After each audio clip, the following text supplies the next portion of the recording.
Salam dan bahagia. Perkenalkan saya Horas Ronaldo Pakpahan, calon guru penggerak angkatan ke-11 dari Kota Binjai.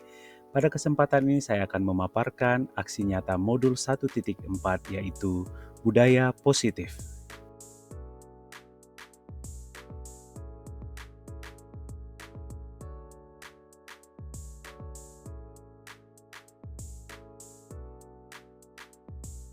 Budaya positif ini dibagi dalam dua bagian.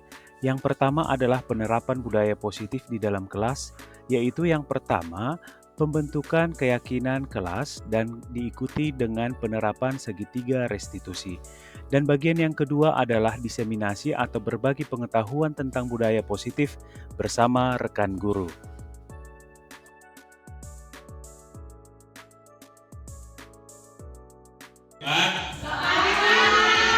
Kalau saya sapa selamat pagi, jawabnya semangat pagi, gitu ya?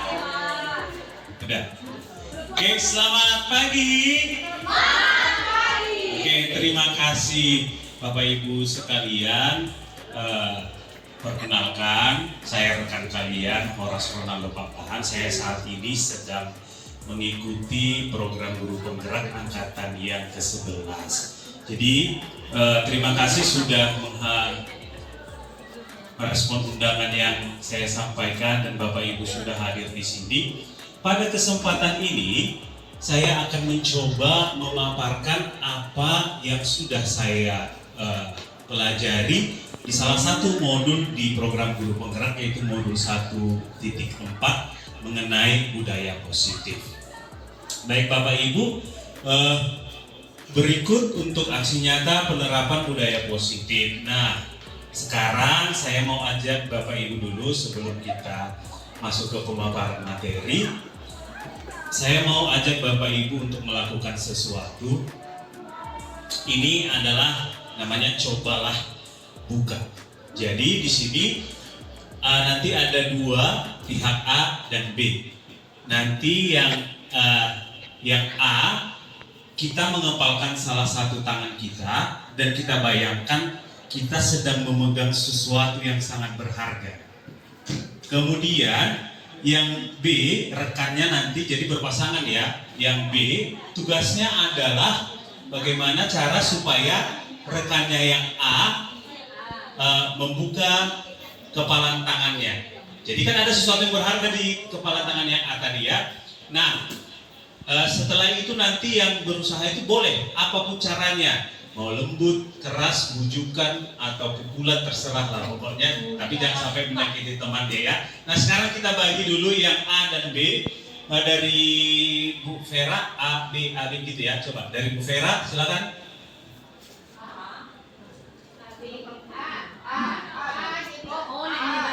Ya, diterima B. Lanjut. B, Ari dulu B.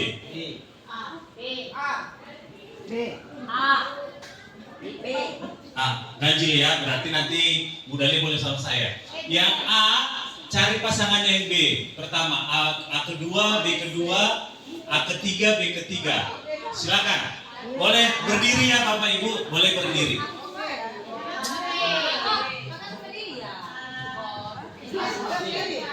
Ya, A sama B. Ari tadi, Ari ambil tugas yang lain aja, berarti kalian A. Pokoknya berpasangan lah, ambil berpasangan, siapa aja boleh. Berpasangan, Bu Prima dengan Bu Vera. Pak Ari bantu saya pantau ya Pak. Cip dengan Ibu Ides. Nggak apa-apa. Bu Popi sama Bu Lena boleh. Bu Nisma sama Bu Dina. Kemudian Bu Dwi sama Bu Dahlia. Nah, Bu Dwi sama Bu Dahlia. Oke, silakan berdiri. Nah, yang A siapa? Coba tunjuk tangan yang A. Nah, kita mengepalkan tangan kita. Di dalam tangan kita ini ada sesuatu yang sangat berharga. Artinya kita berusaha mempertahankan ini. Nah, yang B, tugas kalian adalah berusaha supaya bagaimana caranya supaya yang A mau membuka tangannya untuk memberikan atau menunjukkan sesuatu yang sangat berharga tersebut. Ya, yang A berhak ya untuk membuka atau tidak membuka, itu hak kalian, pilihan ya. Silahkan kita dengan bujukan boleh, dengan cubitan boleh, dengan apalagi menawari uang misalnya, mengintimidasi boleh. Kita mulai dari sekarang. 1, 2, ya. Boleh, boleh dilawan. Berkeliling.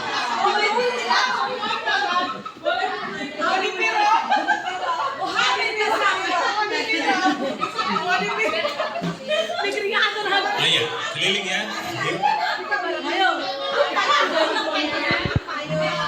Silahkan. Waktu hanya 30 detik. 1,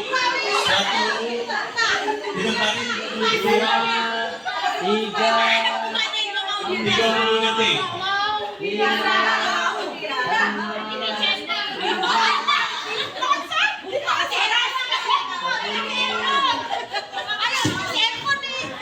Sebelas, 12, 13, 15 detik lagi. Silakan.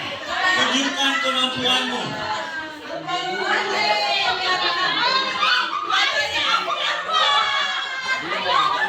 20, 22,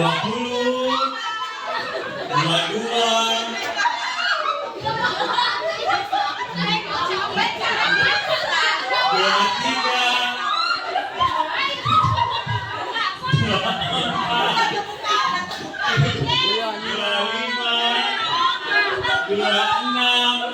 4, 3, 2, 1.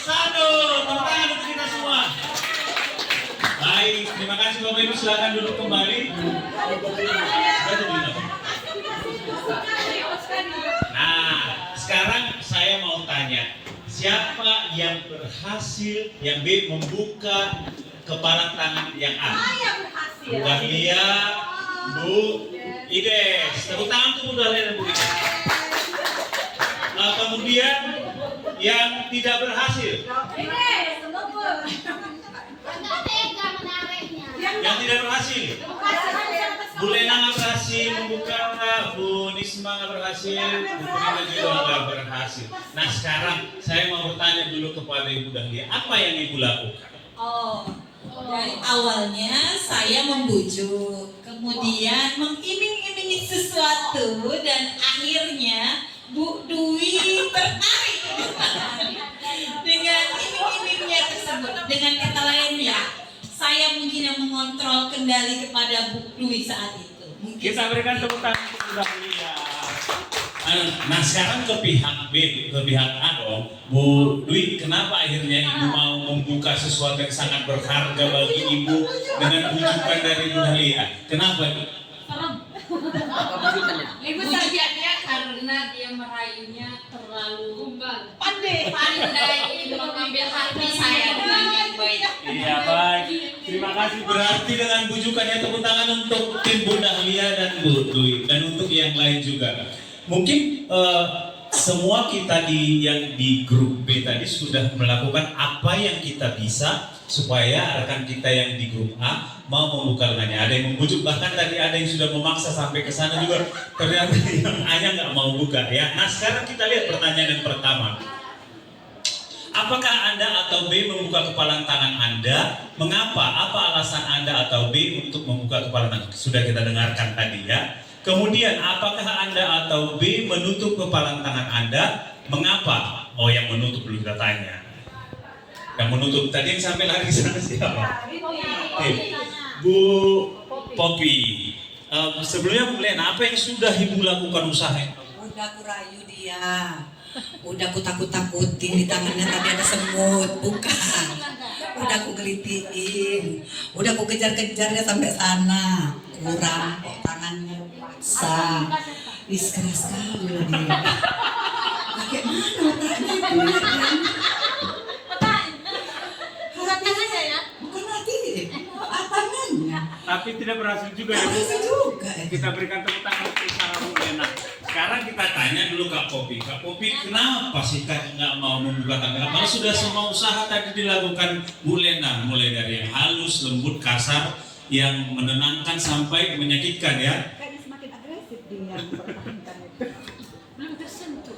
Sebenarnya tadi ada clue-nya waktu Bu Lena mau mengambil Pak Oras di tangan saya. Saya bilang wani piro. Dia langsung agresif menyerang saya. Emang nggak saya kasih. Wani piro, wani piro. Iya, saya bilang wani piro. Tapi dia terus menyerang. Saya pakai saya itu adalah dengan mempertahankan. Iya. Terima kasih. Bu Popi. Baik, terima kasih Bapak Ibu. Dari sini kita lihat nanti ada kaitannya dengan kontrol, kemudian motivasi yang mempengaruhi seseorang ya. Dalam kegiatan ini sungguhnya siapa yang memegang kendali atau kontrol untuk membuka atau menutup kepalan tangan kita? Siapa sebenarnya yang memegang kendali? Siapa yang memegang kendali untuk membuka atau menutup tangannya? Pastinya yang A, yang dia yang mengambil keputusan apakah dia akan bersedia membuka atau tidak ya. Nanti kita akan pelajari lebih lanjut dengan teori kontrol. Kita lanjutkan ya Bapak Ibu. Sekarang masuk ke kita untuk budaya positif. Budaya positif nanti ada beberapa poin yang akan kita bahas. Yang pertama itu perubahan paradigma positif, kemudian disiplin positif, kemudian nilai-nilai kebajikan, kemudian kebutuhan dasar manusia, dan juga dilanjutkan dengan motivasi perilaku manusia, perilaku atau posisi kontrol guru, kemudian keyakinan kelas, dan nanti yang terakhir kita sebutkan dengan segitiga restitusi. Kita masuk dulu ke perubahan paradigma belajar. Nah, Ki Hajar Dewantara, Bapak Pendidikan kita, mengibaratkan bahwa sekolah itu merupakan diibaratkan seperti kita yang bercocok tanam. Bagaimana analoginya pendidikan dengan bercocok tanam? Nah, diibaratkan bahwa siswa-siswi kita itu, anak didik kita itu merupakan biji suatu tanaman. Kita ibaratkan misalnya biji jagung. Nah, biji jagung ditanam oleh petani. Petani ini adalah kita sebagai guru. Nah, ketika kita menanam biji jagung ini, kita perhatikan pada kodratnya, ketika kita menanam biji jagung, maka yang tumbuh apa? Pastinya jagung, ya. Yang pasti tumbuh itu adalah jagung. Jadi, sering kita menganggap posisi kita ini ketika mendidik anak didik, ada beberapa mungkin golongan ya, tentunya bukan kita, berharap anak ini tumbuh sesuai dengan apa yang diinginkan itu. Atau secara keluarga, misalnya kita sebagai orang tua, kita memiliki anak, ketika anak itu tumbuh, kita mendidiknya, harapan kita itu anak itu tumbuh sesuai dengan apa yang kita inginkan. Contoh, anak ini tuh kamu harus jadi dokter, maka kita akan memupuk dia, mendidik dia supaya dia dokter akhirnya. Nah, tidak begitu kenyataannya sebenarnya. Pada kodratnya setiap anak itu sudah memiliki kodrat, namanya kodrat zaman dan kodrat alam, ya. Jadi ketika kita menanam biji jagung itu, tugas kita adalah merubah kodrat anak tersebut. Tetapi kita adalah posisi untuk bagaimana kita mengatur tanahnya subur, bagaimana supaya airnya tercukupi sehingga jagung ini bisa tumbuh dengan baik dan menghasilkan buah jagung yang baik. Tetapi dia tetap jagung, bukan jadi apel atau yang lain. Itulah menurut Ki Hajar Dewantara seperti seorang petani dalam hakikatnya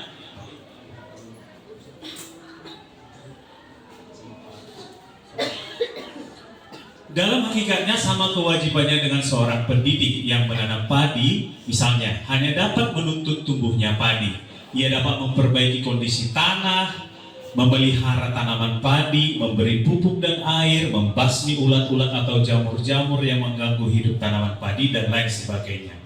Nah, sekolah diibaratkan sebagai tanah tempat bercocok tanam. Jadi sekolah ini adalah ladangnya tanah tempat bercocok tanam. Sehingga guru harus mengusahakan sekolah jadi lingkungan yang menyenangkan, menjaga dan melindungi murid dari hal-hal yang tidak baik. Itulah analogi tadi petani dengan kita sebagai guru.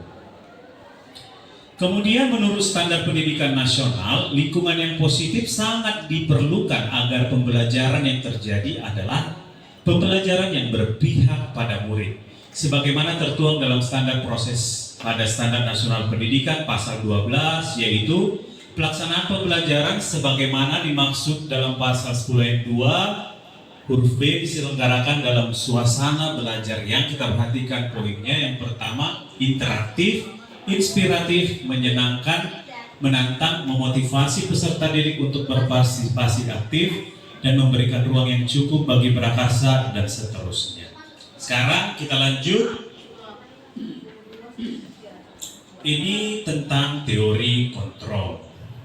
Ada miskonsepsi tentang teori kontrol. Itu yang pertama, ilusi bahwa guru mengontrol murid. Kemudian ilusi bahwa kritik dan membuat rasa bersalah mampu menguatkan karakter. Kemudian yang ketiga, ilusi bahwa semua penguatan positif hak memaksa. Sekarang kita lihat sebuah perubahan paradigma stimulus respon ke pendekatan teori kontrol. Ada dua. Yang pertama tadi stimulus respon, artinya kita memberikan stimulus kemudian muncul respon. Kemudian teori yang kedua adalah namanya teori kontrol.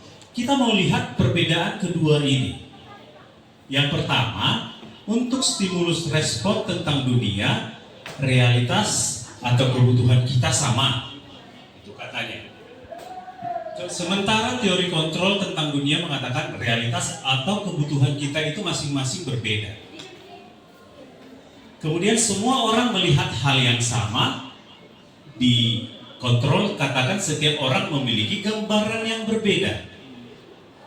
Poin yang ketiga, kita mencoba mengubah orang agar berpandangan sama dengan kita. Itu kata stimulus respon. Sementara kata teori kontrol bahwa kita berusaha memahami pandangan orang lain tentang dunia. Kemudian yang berikutnya, perilaku buruk dilihat sebagai suatu kesalahan, sementara di teori kontrol dikatakan semua perilaku memiliki tujuan. Kemudian orang lain bisa mengontrol saya, itu kata stimulus respon. Sementara kata teori kontrol bahwa hanya Anda yang bisa mengontrol diri Anda. Ini tadi termasuk di games yang kita lakukan ya. Kemudian stimulus respon mengatakan saya bisa mengontrol orang lain. Dan teori kontrol mengatakan Anda tidak bisa mengontrol orang lain. Kemudian yang berikutnya, pemaksaan pada saat bujukan gagal. Nah tadi terlaksana ya, bujukan gagal, terjadilah pemaksaan, itu kata stimulus respon. Sementara kata teori kontrol, kolaborasi dan konsensus menciptakan pilihan-pilihan baru.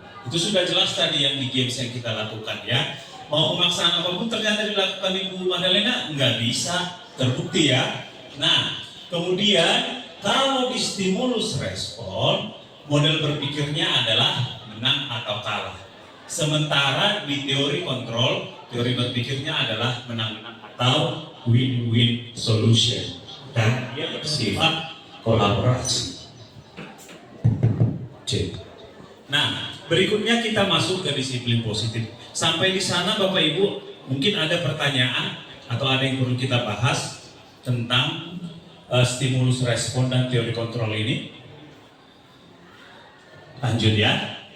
Nah, disiplin positif. Disiplin berasal dari kata disiplina yang artinya belajar. Sebentar ya Bapak Ibu.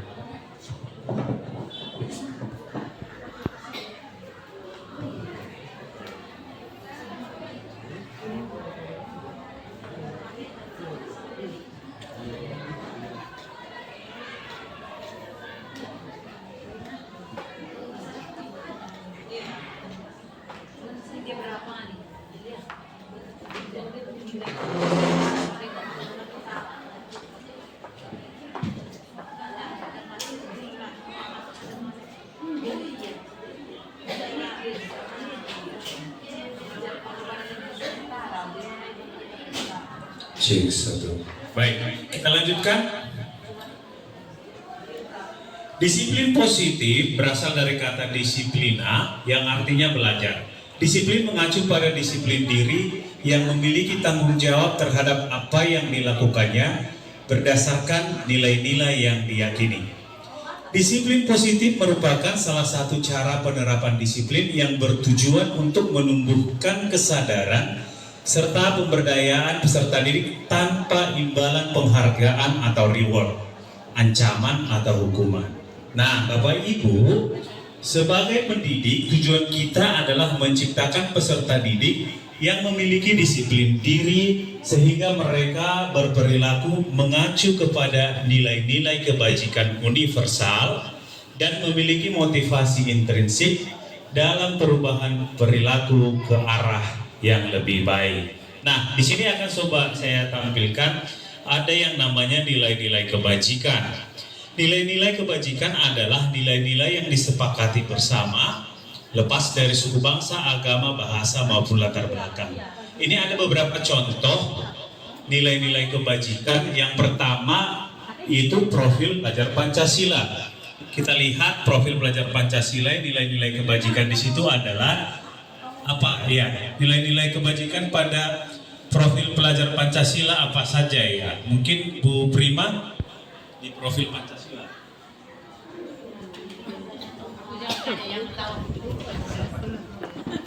Bisa diulangi kembali Pak Oras tadi apa pertanyaannya Pak Oras? Ya. Nilai-nilai kebajikan di profil pelajar Pancasila.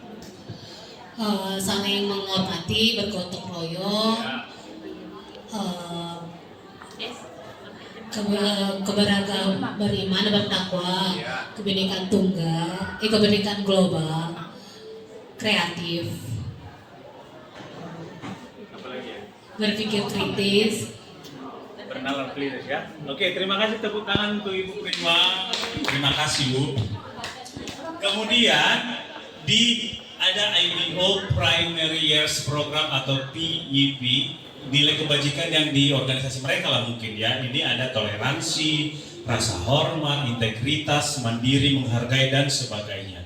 Kemudian di 9 pilar karakter atau Indonesian Heritage Foundation IHF, ini cinta Tuhan dan segenap ciptaannya, kemandirian dan tanggung jawab, kejujuran, diplomatis, hormat dan santun dan sebagainya. Dan inilah nilai-nilai kebajikan universal ya. Jadi nanti ini berpengaruh juga kepada kita apa tolak ukur nilai-nilai kebajikan yang kita yakini. Yang kita yakini baik itu nanti kita buat di kelas atau secara keseluruhan di sekolah kita. Ya.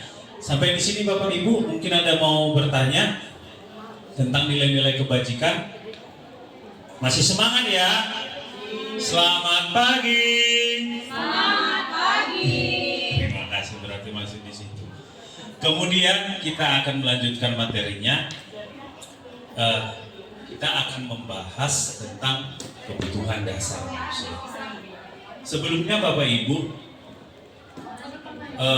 saya akan menyampaikan kenapa kita membahas tentang kebutuhan dasar manusia. Nah, kita pastinya masing-masing dari kita pernah menemui siswa yang bermasalah atau kita katakan siswa yang melakukan kesalahan.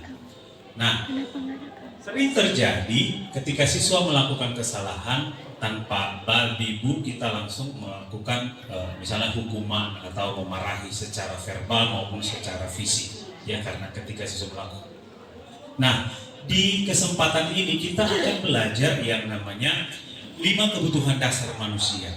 Nah, dari sini nanti kita akan memahami ketika siswa kita melakukan kesalahan apa kebutuhan dasar yang tidak terpenuhi sebenarnya pada dirinya sehingga ia melakukan kesalahan tersebut. Ya, nanti kita coba analisa. Nah, kebutuhan manusia adalah segala sesuatu yang dibutuhkan oleh manusia untuk mempertahankan keseimbangan kondisi fisiologis dan psikologis yang bertujuan untuk mempertahankan kehidupan dan kesehatan. Kita mengenal ada 5 kebutuhan dasar manusia. Yang pertama adalah kebutuhan bertahan hidup atau survival. Yang kedua, kebutuhan akan kasih sayang dan rasa diterima atau love and belonging. Kemudian kebutuhan kebebasan atau freedom. kebutuhan kesenangan atau fun, kebutuhan penguasaan atau power. Jadi setiap pribadi manusia membutuhkan 5 kebutuhan dasar ini. Masing-masing dari kita membutuhkan ini. Jadi ketika kita melakukan sesuatu atau kita katakanlah hal yang negatif atau kesalahan, maka sebenarnya diri kita ini berusaha memenuhi salah satu dari kebutuhan dasar ini. Ya, kita coba lihat satu kasus. Dari kasus ini nanti mungkin saya akan coba bertanya kepada Bapak Ibu masing-masing, apa kebutuhan dasar dari yang 5 ini kira-kira yang tidak terpenuhi pada diri yang melakukan kasus ini. Yang pertama tadi supaya jelas bertahan hidup. Bertahan hidup ya contohnya makan, itu kan untuk bertahan hidup. Tidur, minum dan sebagainya. Kasih sayang dan rasa diterima sudah pasti kita pahami. Kemudian kebebasan atau freedom, dia merasa tidak terikat melakukan itu. Kemudian ada kesenangan, dia mau bersenang-senang. Ya, ini sering kita lihat kalau misalnya di bosan atau apa di kelas, itu ada kebutuhan kesenangan. Kemudian penguasaan atau power. Sering kalau bahasa sederhana kita sering ingin mendapat pengakuan, itu bahasa negatif sebenarnya. Tapi ada kebutuhan untuk penguasaan di dalam dirinya yang belum terpenuhi. Kita masuk ke contoh kasus. Di sini ada Ibu Ani. Ibu Ani itu adalah guru kelas 5 di SD Pelita Hati. Sedang menghadapi ulah salah satu murid di kelasnya, namanya Agus. Beberapa anak telah datang mengeluhkan Agus yang seringkali meminta bekal makan siang mereka dengan paksa. Si Agus meminta bekal makan siang temannya dengan paksa. Jika Anda menghadapi situasi seperti Ibu Ani, apa yang akan Anda lakukan? Kemudian, menurut Anda kira-kira apa alasan Agus melakukan hal tersebut? Nah, saya akan coba bertanya dulu kepada Bapak Ibu langsung. Dengan kasus ini, menurut Bapak Ibu, apa yang akan Bapak Ibu lakukan kalau terjadi kasus ini? Saya coba dulu ke Ibu Nis. Apa kira-kira yang akan Ibu lakukan?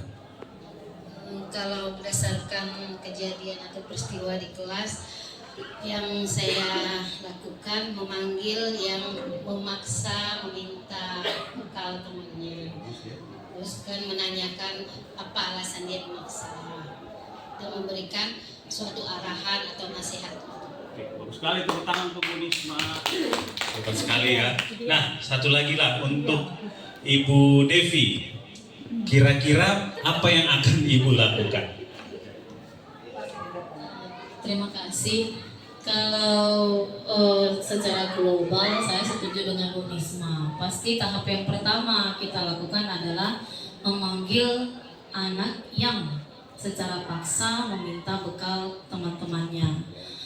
Baru kita tanya apa alasan si Agus itu meminta bekal anak-anaknya. Pasti kan dia punya alasan yang banyak. Jadi kita bisa memilah-milah yang mana yang sesuai dengan keadaannya. Nanti dari situ kita kasih arahan atau nasihat buat Agus, dan juga kita memberikan keterangan juga buat teman-teman yang bekalnya diminta sama si Agus. Kita kasih arahan dari kedua belah pihak, bisa sama biar balance dua-duanya. Begitu Pak. Terima kasih. Sepertinya materi tidak perlu lagi di kelompok ini ya, sudah cukup memahami dan melakukannya. Terima kasih. Syukurlah di antara kita mungkin sudah tidak ada lagi zaman sekarang yang melakukan hukuman ya. Ketika misalnya yang terjadi ada yang lapor, Pak, Bu, Agus nih rampok makanan saya. Terus kita jumpai Agus, Cak, kenapa kau rampas makanannya tuh? Apa yang kau lakukan? Kita marahi begitu. Sudah tidak ada begitu. Berarti sudah menerapkan dengan cukup bagus ya. Nah, sekarang itu tindakan kita sudah mengarah ke tindakan yang positif. Nah, sekarang menurut Bapak Ibu, kita menebak-nebak ini ya. Menurut Ibu Dina lah dulu. Menurut Ibu Dina, kalau Ibu melihat si Agus ini, kira-kira apa alasan dia melakukan ini, Bu? Kalau kita lihat dari 5 kebutuhan manusia tadi, yang pertama bertahan hidup. Mungkin latar belakang orang tua yang tidak sempat membuatkan bekal si anak. Terima kasih Bu Dina. Tepuk tangan dong untuk Bu Dina. Jangan pelit sekali. Ya berarti loh belum. Yang kedua adalah kasih sayang. Jadi si anak kurang mendapatkan kasih sayang, termasuklah di situ perhatian orang tua kepada anak. Mungkin itu saja. Terima kasih Pak. Cukup ya Bu. Maaf ya Bu Dina. Terima kasih Bu Dina. Berarti alasannya itu Bu Dina sudah menganalisis langsung ke kebutuhan dasar yang tadi ya. Yang pertama kebutuhan untuk bertahan hidup dan kedua untuk mendapatkan kasih sayang. Nah sekarang kita coba lihat analisanya. Nah yang pertama, apabila jawaban ketika kita bertanya kepada si Agus ini ya, kenapa sampai begitu kamu melakukan ke temannya mengambil makanannya? Apabila jawaban Agus karena ia lapar dan orang tuanya tidak membawakan bekal makanan, persis ini seperti yang disebutkan Ibu Dina tadi, bahwa kebutuhan yang temannya jadi memperhatikan dia katanya. Dia kan senang diganggunya temannya dengan bekalnya, temannya jadi memperhatikan dia. Nah, di situ kebutuhannya adalah cinta dan kasih sayang, kebutuhan untuk diterima. Ya. Kemudian yang ketiga, apabila jawaban si Agus adalah dia merasa hebat karena temannya jadi takut dengan dan menuruti keinginannya. Orang takut menuruti keinginan dia senang dengan itu. Itu artinya ada kebutuhan yang tidak terpenuhi, yaitu penguasaan. Kemudian apabila jawaban Agus karena dia merasa bosan dengan bekal yang dibawakan ibunya karena selalu membawakan bekal yang sama, maka ini kebutuhannya adalah akan kebebasan atau pilihan, ya. Dia merasa dia tidak bebas dengan pilihan ibunya yang itu saja gitu. Jadi dia merasa bosan, berarti kebutuhan dasar yang tidak terpenuhi adalah kebebasan. Kemudian apabila jawaban Agus adalah karena iseng saja dan dia menikmati ekspresi wajah temannya yang kesal karena dia ambil makanannya, maka itu sudah jelas dia mau bersenang-senang meskipun itu membuat temannya kesal. Nah, begitu analisa sederhana Bapak Ibu tentang 5 kebutuhan dasar manusia. Sampai di sini ada pertanyaan Bapak Ibu, mungkin kasus seperti ini sudah sangat banyak kita hadapi. Jadi tujuannya adalah ketika ada permasalahan sebaiknya kita memahami apa dasar si anak melakukan kesalahan tersebut. Sekarang kita ice breaking dulu. Bapak Ibu masih di sini kan? Coba kita berdiri. Berdiri, nanti kita makan mie sop yang bayar Kak Popi. Silakan berdiri Bapak Ibu. Apa ice breaking kita ya? Ice breaking kita tepuk 1 sampai 5 aja lah ya. Tepuk 1. Ini ya konsentrasi supaya konsentrasi aja. Tepuk 1, tepuk 2 kanan kiri ya. Tepuk 3 kanan kiri atas. Kemudian tepuk 4 1 2 1 2. Kemudian tepuk 5 1 2 1 2 1. Ya, itu ya. Tanpa suara. Yang salah? Terakhirnya tepuk tanpa suara. Ini aja dulu ini Pak. Yang salah bayar PDP di hari Jumat boleh? Sama yang menang dapat hadiah. Iya.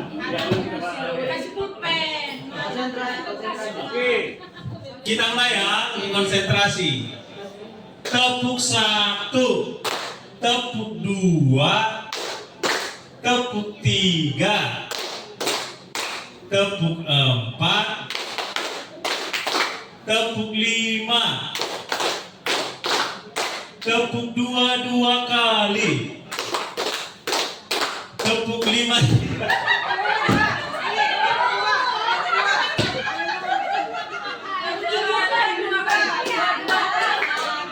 Bu Loli sini Bu. Bu Nisma juga salah. Bu Loli sini Bu sama Bu Nisma ya. Iya. Siapa lagi yang salah?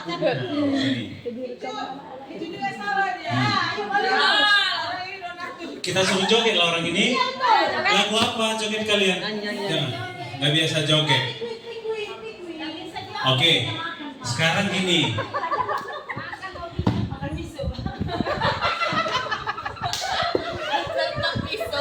Sekarang gini, hukumannya kita tepuk sekali lagi tapi kayak ngelit ya.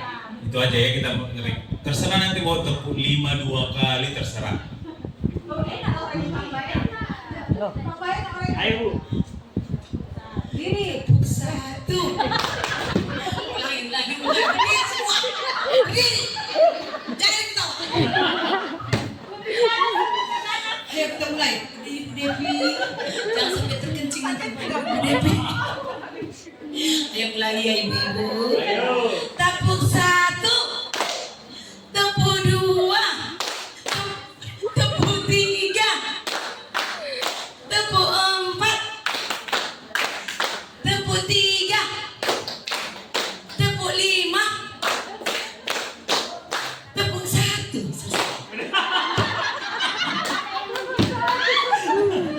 Terima kasih, biar ngantuk aja ya Bapak Ibu. Yang Dia suaranya meras.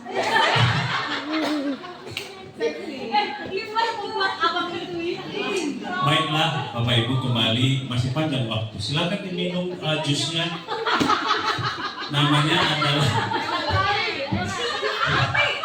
loh, kalian nggak percaya itu jus? Itu namanya jus bumi, earth juice, jus yang diambil dari sari-sari bumi. Silakan.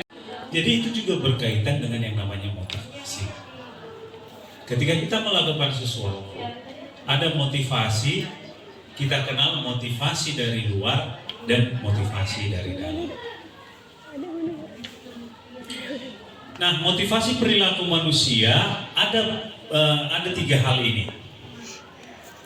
Manusia melakukan sesuatu, atau kita katakan motivasi kita melakukan sesuatu. Ya Ibu Loli, Ibu belum ngantuk kan Bu? Minum dulu, minum. Nah,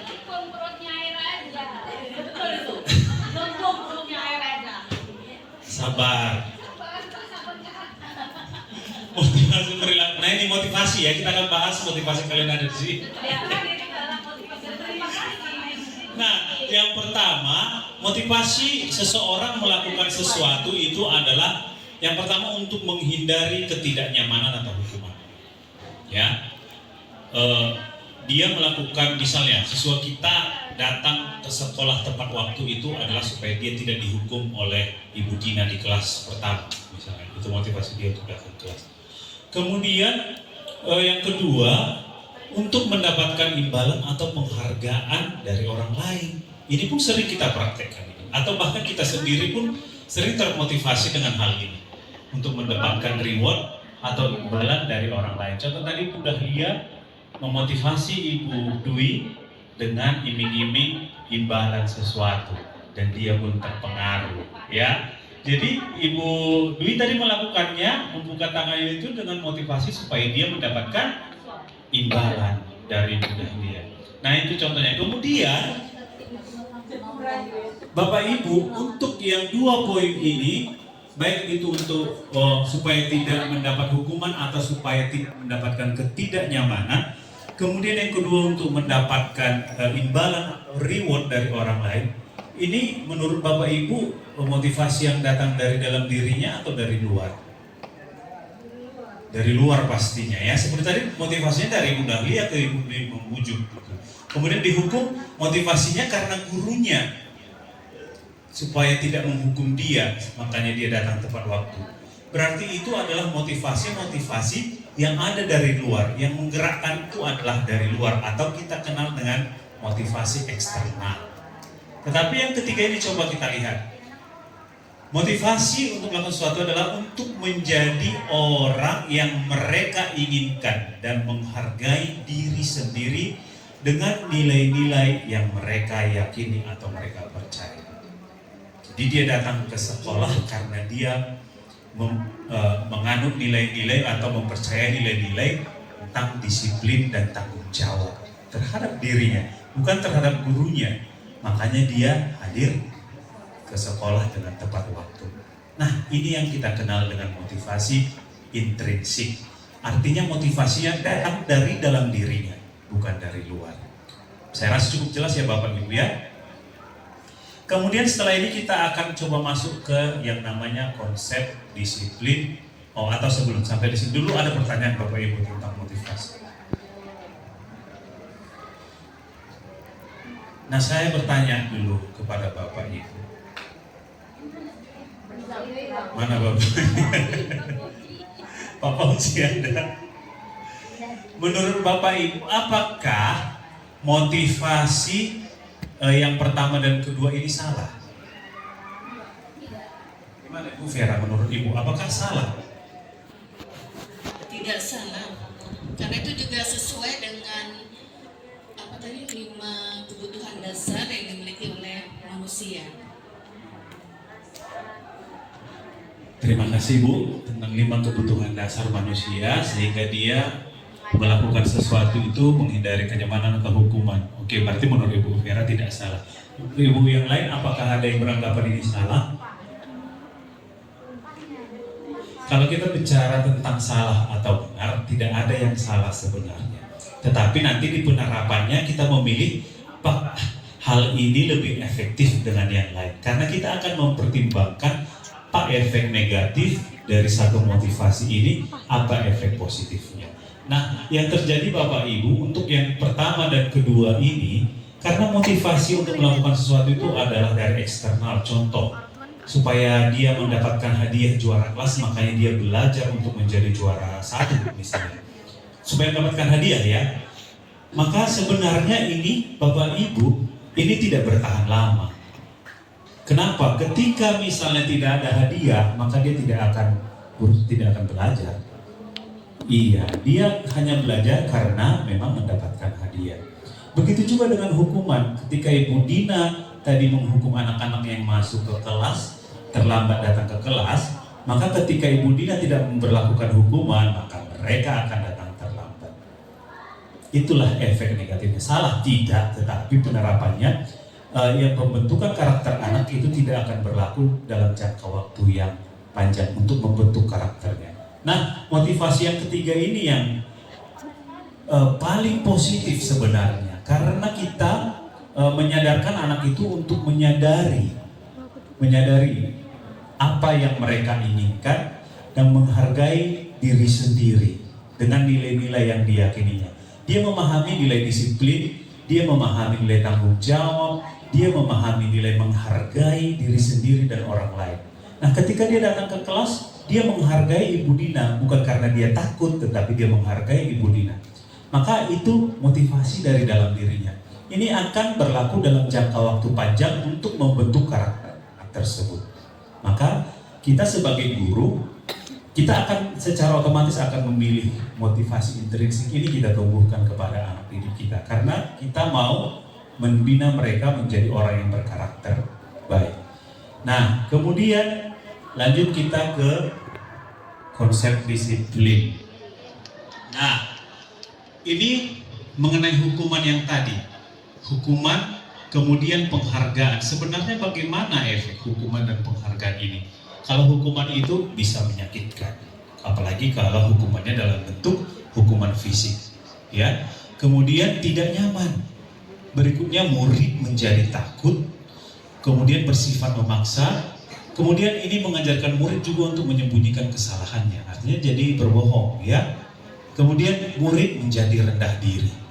Inilah efek untuk pemberlakuan hukuman terhadap murid.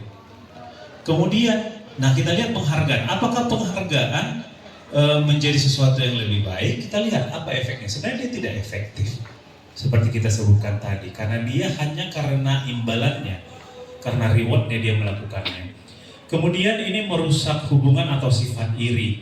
Artinya ini membentuk perasaan tidak nyaman kepada orang yang tidak mendapatkan reward. Misalnya saya, di kelas saya misalnya, Bapak Ibu mendapatkan penghargaan, saya tidak, itu bisa memunculkan rasa iri dalam diri saya terhadap Bapak Ibu. Kemudian mematikan kreativitas. Kemudian menghukum dengan sistem ranking. Ternyata sistem ranking menghukum ini maksudnya mungkin kurikulum merdeka ya. Dia dihukum dengan sistem ranking. Kemudian merampas hak menghargai dirinya. Karena bukan karena penghargaan terhadap dirinya dia melakukannya, tetapi karena penghargaan atau reward. Nah, kemudian kita mengenal selain hukuman dan yang tadi itu, kita kenal juga ada istilah konsekuensi dan restitusi. Nah, inilah konsep disiplin dengan identitas sukses. Kalau yang tadi identitas gagal, yang ini adalah identitas sukses. Apa itu? Yang pertama konsekuensi. Konsekuensi itu berupa penguatan, meskipun penguatannya berupa jangka pendek. Kemudian ini perlu monitoring berkelanjutan. Berikutnya ada stimulus dan respon yang tadi. Kemudian murid menghormati peraturan. Kemudian kehilangan waktu untuk merenungi kesalahan. Nah, konsekuensi ini begini Bapak Ibu. Bentuknya adalah ini kesepakatan. Misalnya dibuat peraturan berdasarkan kesepakatan bersama. Kemudian ada konsekuensi jika melanggar peraturan tersebut. Jadi misalnya kita buatlah peraturan yang kita sepakati ya, peraturan tidak boleh terlambat masuk ke kelas pada jam pertama, itu sudah peraturan. Kemudian juga kita tuliskan kesepakatan itu, konsekuensi ketika melakukan itu adalah misalnya menulis 3 halaman saya tidak akan terlambat. Jadi ketika misalnya seseorang terlambat, maka kita harus memberikan konsekuensinya dan yang itu harus menerima konsekuensinya. Itulah konsekuensi. Dan konsekuensi ini masuk sebenarnya ke identitas sukses, hanya ini juga berlaku tidak dalam jangka waktu panjang. Karena ini hanya bersifat melakukan sesuatu secara otomatis dan kita sebagai hanya memantau atau mengontrol siapa yang melakukan kesalahan, kemudian memastikan yang bersalah ini melakukan konsekuensi sesuai dengan kesalahan yang dilakukan. Paham ya Bapak Ibu tentang konsekuensi ya? Terima kasih. Kemudian ada satu lagi bentuknya namanya restitusi. Restitusi ini adalah identitas sukses dan kita harapkan kita bisa menerapkan ini. Yang pertama, murid bertanggung jawab untuk perilakunya. Jadi ini berhubungan dengan motivasi intrinsik ya. Siswa itu bertanggung jawab untuk perilakunya. Kemudian fokus pada pemecahan masalah jangka panjang. Artinya masalah yang dihadapi itu dipecahkan dan akan membentuk karakternya di masa yang akan datang untuk jangka yang panjang. Kemudian murid menghormati dirinya dan orang lain. Kemudian teori kontrol atau dirinya yang memegang kontrol. Kemudian murid bersemangat memperbaiki kesalahan. Itulah yang dinamakan restitusi. Jadi semuanya bentuknya positif. Kemudian pendekatan restitusi, kita coba lihat di sini apa sebenarnya pengertian dari restitusi. Restitusi, Ibu Loli boleh baca Bu supaya tidak ngantuk. Jelas ya Bu? Jangan berdesah ya. Pengertian restitusi, proses menciptakan kondisi bagi murid untuk memperbaiki kesalahan mereka sehingga mereka bisa kembali pada kelompok mereka dengan karakter yang lebih kuat. Gosen 2004. Terima kasih Bu Loli. On ya. Jadi menurut Gosen itu di tahun 2004 mengatakan bahwa restitusi itu proses menciptakan kondisi bagi murid untuk memperbaiki kesalahan. Jadi siswa ini melakukan kesalahan dan proses untuk memperbaiki kesalahannya sehingga mereka bisa kembali ke kelompoknya dengan karakter yang lebih kuat. Artinya ada penguatan karakter dan dia kembali ke kelompoknya. Bukan ketika dia melakukan kesalahan dihukum, dia akan tersisih dari kelompoknya. Jadi dia tidak akan kembali ke kelompoknya. Nah, restitusi di sini poinnya. Kembali ke kelompoknya dengan karakter yang lebih kuat setelah memperbaiki kesalahan. Jadi kesalahan itu merupakan momen untuk belajar. Belajar untuk karakter yang lebih baik. Nah, apa ciri-ciri restitusi? Boleh Bu Dwi bacakan Bu?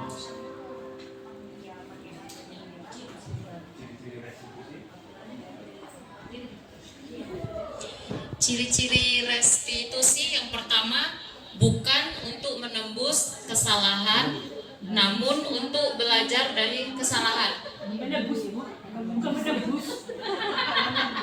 Yang kedua, memperbaiki hubungan. Yang ketiga, tawaran bukan paksaan. Yang keempat, restitusi menuntun untuk melihat ke dalam diri. Yang keenam, restitusi mencari kebutuhan dasar yang mendasari tindakan. Dan yang kedelapan, restitusi diri adalah cara yang paling baik. Selanjutnya, restitusi fokus pada karakter bukan tindakan. Lalu restitusi fokus pada solusi. Dan yang terakhir, restitusi mengembalikan murid yang berbuat salah pada kelompoknya. Terima kasih Bu Suri. Jadi boleh kita lihat di sini Bapak Ibu, semua hal yang bisa positif, hal positif yang bisa kita dapatkan dengan melakukan restitusi. Termasuk di sini adalah pada saat restitusi kita juga mencari kebutuhan dasar yang mendasari tindakan dia melakukan kesalahan tersebut. Dan yang paling penting, mengembalikan murid tersebut yang berbuat salah pada kelompoknya dengan karakter yang lebih kuat. Jadi ada beberapa pilihan kita sebagai guru, ada hukuman, ada penghargaan atau reward, kemudian ada konsekuensi, dan yang terakhir inilah yang dinamakan restitusi. Mungkin kita juga sudah pernah dengar ini. Jadi ini bentuk kita mengatasi permasalahan yang dihadapi oleh siswa kita. Nah, kita lihat contohnya. Contoh kasus siswa tidak mengerjakan PR. Kalau hukuman, ya guru menghukum siswa tersebut salam hormat bendera sebelum benih. Kemudian guru marah secara verbal kepada murid. Kemudian konsekuensi itu, guru memberikan konsekuensi untuk mengerjakan PR-nya saat istirahat atau dikerjakan sebanyak 3 kali lipat. Tentunya ini berarti sudah mereka tuliskan kian ini kalau tidak mengerjakan PR, maka konsekuensinya adalah ini gitu. Kemudian guru tegas dan siswa menghormati peraturan. Ini tadi peraturan yang dihormati yang sudah mereka buat. Nah, kemudian untuk restitusi, ketika anak didik kita tidak mengerjakan PR, maka kita atau guru menanyakan di depan barisan. Ini untuk kasus siswa tidak memakai atribut lengkap saat upacara bendera. Kemudian kamu sudah melanggar apa peraturan dan konsekuensinya? Ini pemantau. Kemudian teman, ayolah yang tertib, buat bu guru bangga. Kali ini tidak apa-apa, kamu salah. Itu sebagai teman. Kemudian pembuat rasa bersalah. Berapa kali ibu harus memberitahu kamu? Bu guru kecewa sama kamu. Kemudian sebagai manajer, apakah kamu tahu kesalahanmu? Kira-kira bagaimana kamu akan memperbaiki kesalahan ini?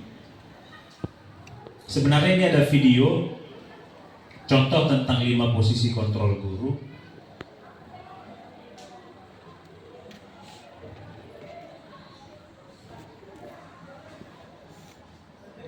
Tapi kita lewatkan aja lah ya. Ya, di lain kesempatan. Jadi di posisi kontrol guru itu sangat jelas posisi apa sebenarnya yang kita harapkan kita sebagai guru. Yang kita harapkan adalah kita sebagai manajer. Kenapa? Karena sebagai manajer kita menuntun anak tersebut. Jadi kita tidak memberikan motivasi eksternal, tetapi kita menumbuhkan motivasi internal dari dalam siswa tersebut.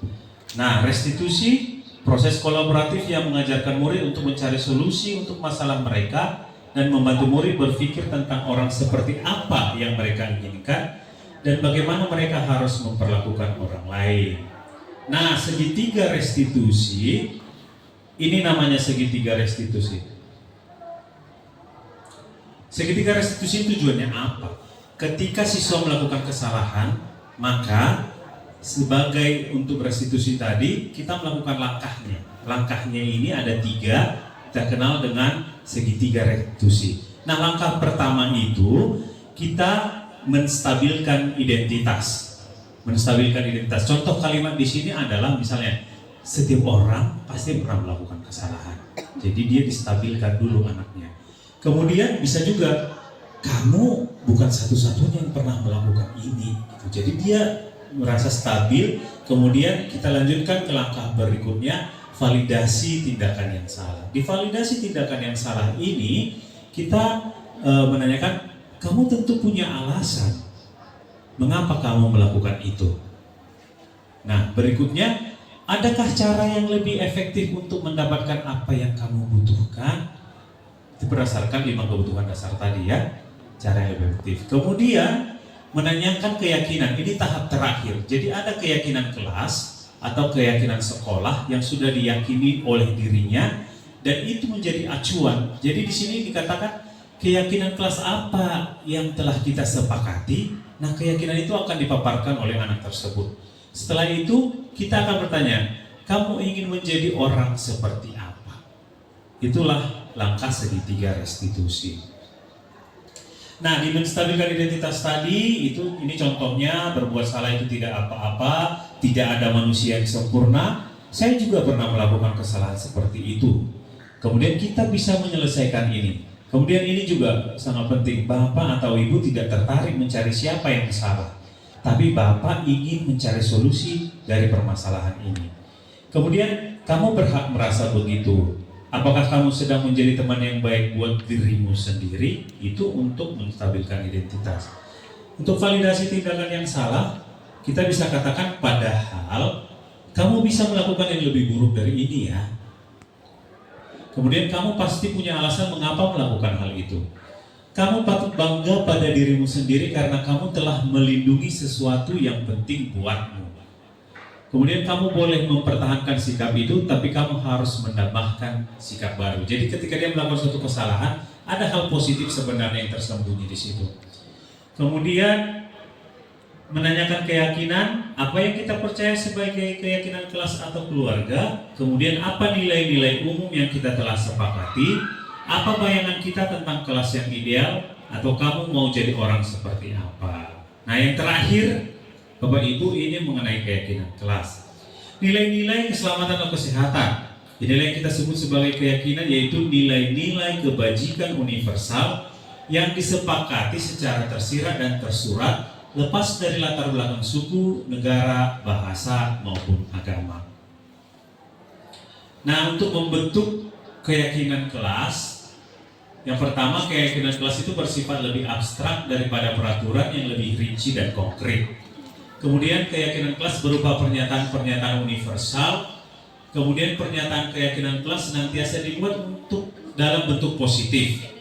Kemudian keyakinan kelas hendaknya tidak terlalu banyak sehingga mudah diingat dan dipahami semua warga kelas. Kemudian keyakinan kelas sebaiknya sesuatu yang dapat diterapkan di lingkungan tersebut. Kemudian semua warga kelas hendaknya ikut berkontribusi dalam pembuatan keyakinan kelas lewat kegiatan curah pendapat. Kemudian bersedia meninjau kembali keyakinan kelas dari waktu ke waktu. Demikian Bapak Ibu untuk keyakinan kelas. Kenapa kita bawa keyakinan kelas? Nah, keyakinan kelas ini menjadi acuan kita ketika kita melakukan restitusi kepada anak yang melakukan kesalahan. Dia akan memaparkan kembali apa keyakinan kelasnya atau keyakinan dirinya tentang sesuatu yang positif secara universal. Kemudian kita bertolak ke situ supaya dia memperbaiki dirinya sesuai dengan apa yang diyakininya. Jadi Bapak Ibu sekalian, demikianlah pemaparan saya tentang budaya positif di sekolah. Dan sebelum saya menutup, apabila ada pertanyaan dari Bapak Ibu, silahkan.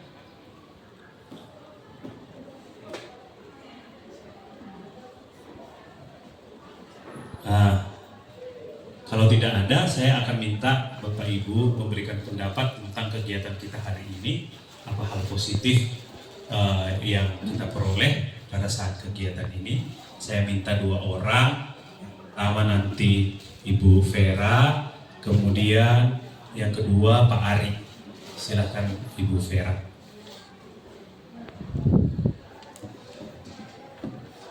Ya, baik. Terima kasih pencerahan yang telah diberikan oleh Pak Horas.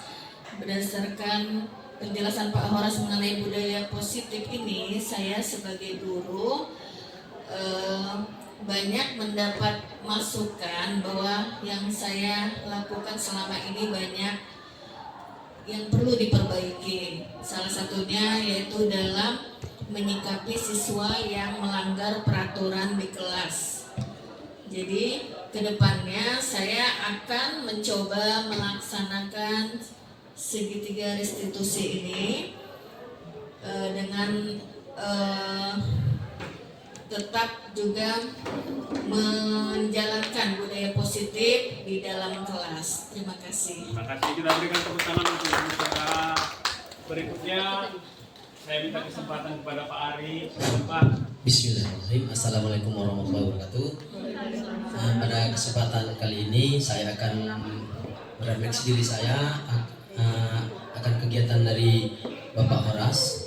Di sini membahas mengenai budaya positif. Yang saya peroleh yang pertama, setiap tindakan siswa itu sebenarnya berdasarkan kebutuhan yang sangat mendasar. Dari 5 kebutuhan ini maka anak tersebut akan melakukan tindakan-tindakan tertentu. Kemudian kita sebagai guru harus memposisikan diri, di mana bisa jadi posisi kontrol yang diharapkan, yang sangat-sangat diharapkan adalah sebagai posisi sebagai manajer. Nanti di tujuan akhirnya bersama anak-anak kita berusaha untuk membuat kesepakatan kelas, di mana kesepakatan ini didasarkan atas keinginan guru dan murid sesama murid. Hanya ini yang bisa saya sampaikan. Assalamualaikum warahmatullahi wabarakatuh. Terima kasih luar biasa, kita berikan tepuk tangan untuk Pak Ari. Baik Bapak Ibu, terima kasih telah mengikuti diseminasi pada hari ini, atas partisipasi dan juga kehadiran Bapak Ibu di sini. Saya mengucapkan terima kasih yang sebesar-besarnya. Akhir kata saya katakan terima kasih dan selamat siang.